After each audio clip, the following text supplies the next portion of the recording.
Psiko Podcast. Ya, di channel kami kita akan bahas tentang materi-materi di psikologi.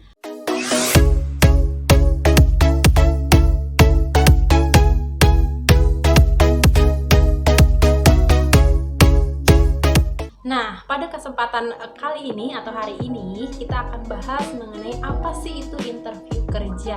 Oke, namun sebelum kita akan bahas tentang interview kerja, mungkin kita akan perkenalan diri terlebih dahulu ya. Nah, perkenalkan saya Dede dari Psikologi Klinis. Nah, pada episode kali ini saya ditemani wanita yang sangat cantik tentunya. Nah, siapakah? Nama saya Caca, saya dari Psikologi Industri. Oke, jadi mungkin kita akan langsung saja ya. Nah, pertama kita akan bahas dulu latar belakang kita seperti apa sih ya. Betul. Nah, tak kenal maka tak sayang. ya, betul banget. Oke, mungkin saya dari Caca dulu aja ya. Boleh. Caca silakan boleh jelasin pengalaman Caca nih di dunia klinis seperti apa sih sebenarnya? Mungkin kalau untuk yang pertama ya masih sama kayak kalian, mungkin yang kalian juga gitu kan.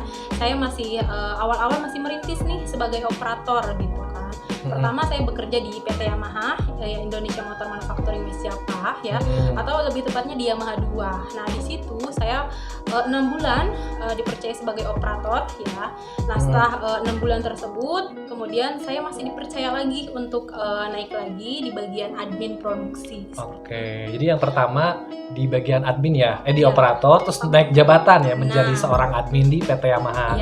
Yamaha 2 ya? Iya, Yamaha 2. Oke, di Yamaha 2. Nah, itu yang pertama nih. Nah, kalau aku pribadi, pertama kerja itu sama sih di perusahaan juga, di perusahaan otomotif, itu di PT Minda Otomotif Indonesia, menjadi seorang operator packing waktu itu. Yang kedua nih, Caca pengalaman kerja di mana nih? Nah, untuk yang setelah keluar dari Yamaha, tidak lama saya langsung bekerja lagi nih. Nah, untuk pengalaman kedua saya itu di PT Onamba Indonesia. Nah, di PT Onamba Indonesia juga saya masih menjabat sebagai operator. Oke. Jadi semuanya dari awal banget nih. Saya juga pernah merasakan apa itu namanya operator. Iya, PT Onamba ya. Kira-kira berapa lama sih Caca di PT Onamba itu? Kalau di PT Onamba kontraknya itu hanya 6 bulan. Oh, 6 bulan. Ya, jadi kalau semisalnya bagus, mau diperpanjang lagi ya bisa gitu kan. Tapi setelah 6 bulan itu saya memutuskan untuk tidak melanjutkannya. Oke. Jadi hanya 6 bulan saja. Kan tadi Yamaha di Kerawang ya. Kalau PT Onamba di daerah mana sih? Masih sama sih di Karawang juga, itu masih tepatnya di kawasan KIC. Oh, di kawasan KIC. Oke. Nah, kalau Caca sih masih sama-sama otomotif ya yang keduanya ya, benar gak sih? Kalau yang kedua itu lebih tepatnya masih sama otomotif, cuman dia bergeraknya di kayak kabel-kabel. Oh, kayak kabel-kabel gitu. Nah, kalau aku beda sih, Ca. Kalau aku pribadi udah dari otomotif saya loncat nih kemana? Saya menjadi seorang sales promotion boy. Wow. Ya, jauh ya. Jauh banget dari PT langsung jadi SPB lah gitu. Tapi ya namanya juga pengalaman. Nah, itu kan pengalaman ya. Pengalaman kan berharga banget ya. Jadi yang kedua tuh saya jadi SPB di Matahari, itu di brand Cubitus. Nah, mungkin teman-teman ada yang tahu nih. Terus saya juga pernah jadi SPB Lois dan juga Lex Jean seperti itu. Nah, itu yang kedua pengalaman kerja saya. Terus Caca yang ketiga di mana nih? Nah, untuk yang pengalaman ketiga, alhamdulillahnya saya dipercaya nih untuk di bagian HR gitu, di salah satu perusahaan, tetapi saya tidak bisa menyebutkan perusahaannya itu perusahaan apa. Pokoknya perusahaan retail yang cukup ternama. Oke. Nah, karena memang kalau misalkan nanti Caca nyebutin nih di perusahaannya, mungkin dari teman-teman nanti banyak yang nge-DM lagi atau banyak yang minta lowongan kerja. Iya, benar. Jadi banyak yang minta lowongan kerja ya, Ca. Nah, gitu. Nah, kalau saya pribadi yang ketiga sama. Nah, mungkin sama juga saya di bidang, tapi kalau saya di bidang otomotif, Ca. Kan kalau saya di retail ya. Nah, kalau saya di bidang otomotif, saya juga sama di bagian HR atau HRD, tepatnya di rekrutmen dan juga training seperti itu. Nah, oke. Dan saya juga gak bisa nyebutin sih ya. Bisa nyebutin saya pernah jadi HRD di mana, takutnya lah itu kan konfidensial ya. Tentunya itu sangat privasi seperti itu. Nah, siapa tahu teman-teman di sini ada yang pernah ketemu kita berdua, mungkin pas interview pernah di-interview sama kita ya. Bener Bang. Oke. Terus kita akan bahas nih bagaimana sih proses rekrutmen calon karyawan dari awal sampai dengan dia penerimaan. Nah, mungkin dari perusahaan Caca sendiri nih, bagaimana sih proses awalnya itu? Sama seperti yang lain sih ya, untuk awal-awal itu ya seperti yang lain masih mengapply data atau mengapply data diri kita atau melamarkan data diri kita. Iya. Nah, sebelum apply kan biasanya kan perusahaan suka memberikan itu lowongan ya. Biasanya kalau perusahaan Caca itu memberikan informasi lowongannya itu di mana?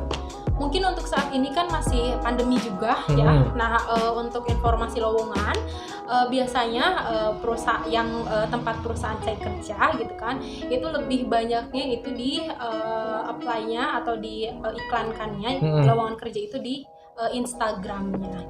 Oke, di Instagram ya.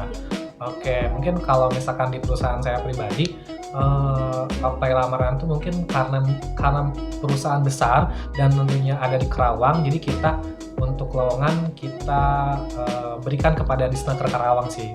Jadi nanti dari perusahaan itu bekerja sama dengan Disnaker. Nanti ketika memang prosesnya udah selesai di Disnaker, untuk proses interview kita ambil alih di perusahaan, seperti itu sih. Jadi gak ada sih kalau belum ada ya. Jadi belum ada untuk lowongan di sosial media atau di Instagram seperti itu, belum ada. Jadi kita lebih ke Disnaker atau mungkin ke web perusahaan itu sendiri kayak gitu. Oke, terus yang kedua nih, setelah proses kita memberikan lowongan dan apply lamaran, itu proses selanjutnya apa nih di perusahaan Caca? Nah, pastikan lamaran yang kalian kirim itu masuk ke email. Yeah. Nah, di email nanti akan saya cek gitu kan, lamaran itu sesuai kualifikasi yang sudah ditentukan atau belum. Nah, kebanyakan nih dari teman-teman itu kalau misalnya mengapply lamaran atau mengirimkan lamaran, itu lupa memberikan nama subjek lamaran kalian, ataupun kalian langsung saja mengirimkan PDF kalian. Nah, sebenarnya kalau bisa gitu kan, namanya kalian melamar pekerjaan gitu, namanya kalian mencari kerja. Nah, alangkah lebih baiknya diawali dengan perkenalan di awal, kemudian tujuan kalian melamar ke bagian apa gitu, itu jangan lupa dituliskan. Jadi kita sendiri gitu kan sebagai HR, kita bisa tahu nih sisi semacam perkenalan diri lah intinya. Oke. Jadi di awal tuh kita mengirimkan email, itu pertama subjek harus diisi. Iya. Nah, biasanya subjek itu diisi tentang apa? Subjek itu tentang lamarannya tersebut. Misalnya saya mau melamarkan ke bagian operator. Nah, subjek itu alangkah lebih baiknya diisikan operator, semisalnya welding semisalnya. Nah, seperti itu. Operator. Jadi harus spesifikasi nih kalian ngelamarnya mau ke bagian apa gitu. Iya, di subjek ya. Terus kalau bisa ya, biasanya kalau nge-email tuh kan kita banyak spam ya. Itu diusahakan kita ngelamar ke satu email aja ya. Jangan sampai di CC itu banyak, itu kedeteksi gak sih kalau misalkan di perusahaan Caca? Kalau di perusahaan kedeteksi. Jadi makin banyak kalian nyepam, itu semakin kalau pribadi saya sendiri ya, malah males gitu buat bukanya gitu. Jadi cukup satu, tapi kalian mengapply-nya dengan bagus gitu kan, perkenalannya juga bagus, itu pasti saya tertarik untuk membuka lamaran kalian. Oke. Dan biasanya kan kalau misalkan untuk mengirim email atau berkas ya, berkasnya itu kan ada semacam kilobit atau KB kali ya, atau MB gitu. Biasanya itu harus berapa sih KB-nya? Kalau di saya sendiri itu maksimal banget 1.200, maksimal banget. 1.200 KB. Tapi itu juga kadang suka susah buat agak bukanya, ya lebih bagus di bawah itulah. Oke, jadi ini tipsnya pertama harus pakai subjek ya. Kedua, perkenalan diri harus sopan. Harus sopan. Terus si filenya itu minimal 1.200 KB. Nah, terus ngomongin file, itu biasanya berkas lamaran itu dalamnya apa aja sih? Kalau untuk berkas lamaran sendiri masih sama yang lain juga ya. Mungkin perusahaan-perusahaan lain juga sama ya, seperti ada KTP, kemudian KK, kayak surat keterangan mencari kerja atau surat kuning, surat dokter, pas foto itu, daftar riwayat hidup itu harus ada. Oke. Terus ini aku mau nanya nih, biasanya kalau misalkan untuk pas foto nih kan suka ada nih, harus background merah atau harus background biru, itu bener gak sih? Kalau di saya sendiri itu tidak mewajibkan mau background merah atau background biru, karena nanti untuk di saya sendiri gitu kan, untuk ID card itu nanti kalian akan diminta lagi yaitu menggunakan baju batik gitu. Oke. Terus kalau misalkan untuk surat lamaran ini kita bahas tentang rekrutmen operator dulu aja ya. Rekrutmen operator nih. Biasanya kan operator kan suka ada lamaran nih kan, biasa kalau S1 kita diketik kan. Nah, biasanya kalau misalnya untuk operator itu untuk SMA biasanya lamaran yang bagus tuh diketik tulis tangan atau kayak gimana? Kalau saya pribadi ya, saya lebih menyarankan tulis tangan. Kayak tulis tangan. Karena kenapa gitu kan? Kalau dari tulis tangan kita tuh bisa lihat kalian tuh dari segi tulisannya itu benar-benar bagus atau enggak, seperti itu, untuk meyakinkan kita juga gitu. Kalau diketik mungkin kalian bisa tinggal pergi aja ke warnet minta diketikin, kan itu effortnya beda gitu kan, sama yang tulis tangan. Oke. Dan biasanya kalau misalkan mungkin HR juga ya, kalau datanya gak lengkap mungkin nggak dilirik kali ya? Iya. Dulu saya pernah punya satu pengalaman. Iya. Salah satu orang itu dia sebenarnya sudah memenuhi kualifikasi, ya, hanya dia kekurangan salah satu berkas saja. Tapi ketika dia tidak bisa untuk melengkapinya, itu pun sangat susah sebenarnya. Jadi, berkas apa sih kalau boleh tahu? Kayak berkas semisalnya dia kurang satu gitu, salah satu berkasnya, entah itu SKCK, entah itu dia kartu kuning ataupun yang lainnya. Jadi diusahain lengkap. Oke, jadi intinya sebelum apply lamaran semua persyaratan itu harus udah ada ya. Iya. Itu dan kalau bisa nih di scan atau dipoto nih kalau saran dari Caca. Kan itu kan tadi dilampirin nih di PDF atau di Word, itu mending dipoto atau di scan atau gimana nih bagusnya? Kalau saya sendiri nyaranin mending di scan. Karena kenapa di scan gitu kan? Karena dari segi bacaan tuh itu lebih jelas gitu kan. Ketimbang kalian dipoto itu kan namanya kecerahan itu kita tidak tahu ya. Jadi lebih menyarankan untuk di scan sih, biar lebih rapih dilihatnya. Oke, itu kan mungkin proses penerimaan dari dari informasi lowongan masuk ke data perusahaan Caca. Kemudian tadi kan udah dijelasin ya dari Caca bagaimana sih proses dari penyebaran informasi lowongan kerja sampai dengan masuknya data itu ke perusahaan Caca, seperti udah dijelasin. Nah, kalau misalkan di perusahaan yang saya kerja ini pertama memang karena udah kerjasama nih Ca sama Disnaker, itu datanya itu langsung jadi kita memberikan semacam Google Form. Jadi Google Form itu diisi oleh calon karyawan. Nah, nanti kita akan cek nih di Google Form. Nah, biasanya dari perusahaan kita lagi butuhnya buat bagian apa gitu. Misalkan kita lagi butuh buat bagian admin nih, kita nyarinya disortir nih. Kan di Excel kita bisa sortir tuh ya, jurusan apa aja nih kita sortir. Kalau misalkan komputer ya nyari yang komputer, kalau misalkan admin ya nyarinya administrasi, atau misalkan yang buat mesin nih kayak mekanik ya nyarinya teknik mesin seperti itu, atau buat motor ya nyarinya teknik sepeda motor dan lain. Jadi kita ngeceknya per jurusan kayak gitu.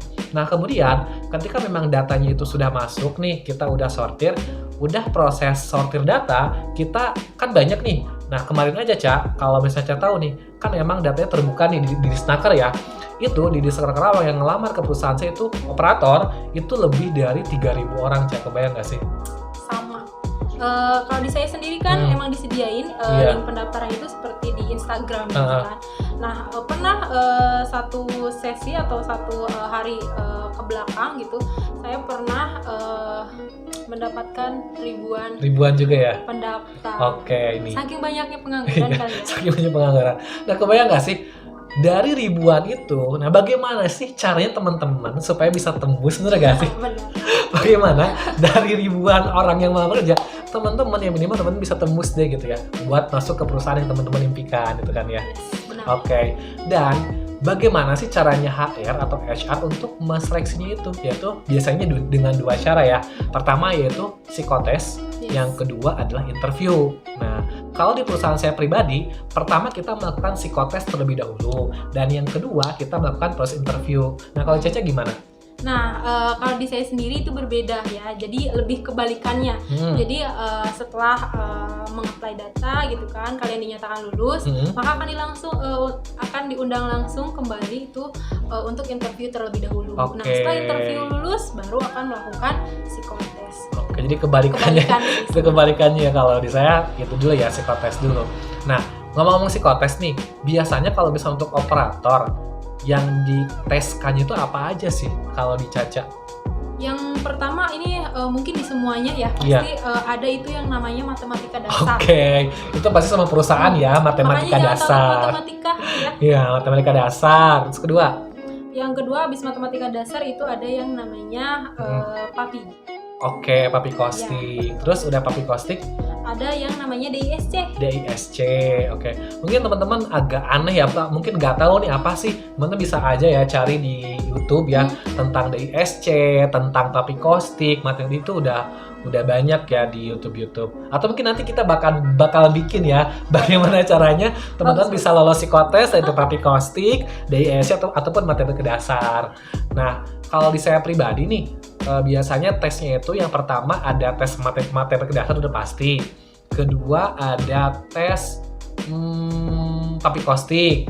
Kemudian ada tes Warteg, lalu ada tes Kraepelin, atau mungkin sebetulnya aneh-aneh ya, ada Kraepelin, ada Pauli, ada tes koran. Itu memang semua perusahaan tuh pasti seperti itu sih, nggak beda jauh gitu. Cuman nanti dari HR sendiri nih yang akan men-scoring atau menginterpretasi hasil di jawaban teman-teman seperti itu.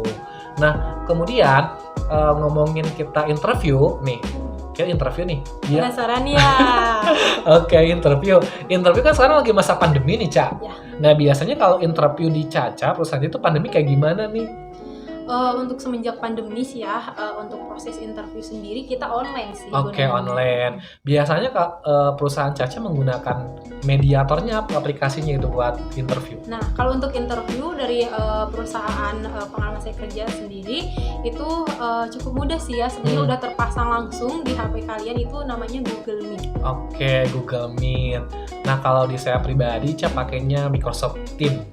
Jadi teman-teman mungkin yang agak aneh atau kurang familiar dengan Google Meet ya, Google Meet ataupun Zoom atau mungkin Microsoft Teams itu bisa search aja kali ya di Google. Sebenarnya itu paling penting juga sih, karena ketika kalian nanti melakukan interview, alangkah baiknya nih kalian pelajari dulu gimana cara-cara menggunakan menjalannya, aplikasi tersebut. atau menggunakan aplikasi tersebut. Gitu.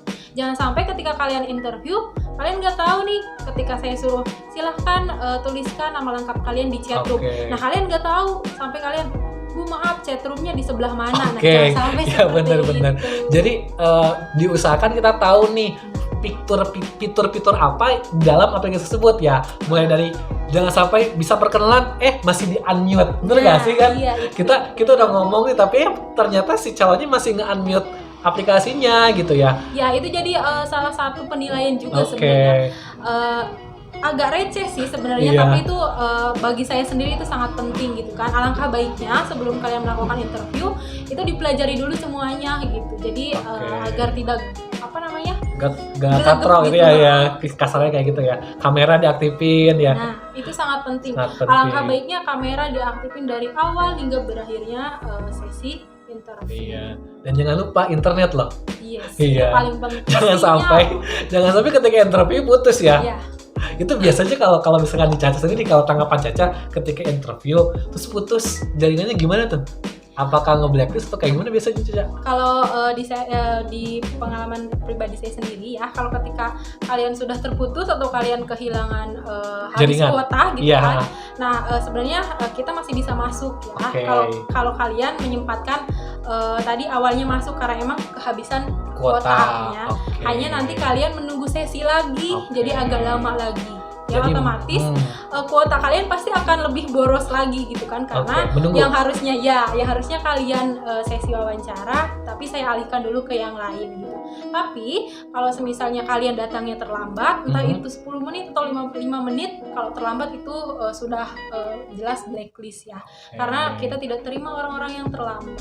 Dari sini aja bisa terlihat gitu kan, dia sering terlambat. Kesiapannya seperti apa gitu apalagi nanti gitu kan ketika mereka kerja. Oke, mungkin untuk sesi kali ini cukup itu aja kali ya. Biar penasaran. Jadi teman-teman, di next video kita akan bahas sebenarnya yang ditanyakan oleh HR itu biasanya apa aja sih, satu. Kemudian bagaimana cara-cara teman-teman untuk bisa menjawab pertanyaan interview tersebut. Oke, jangan lupa tonton video kami di YouTube Psiko Podcast.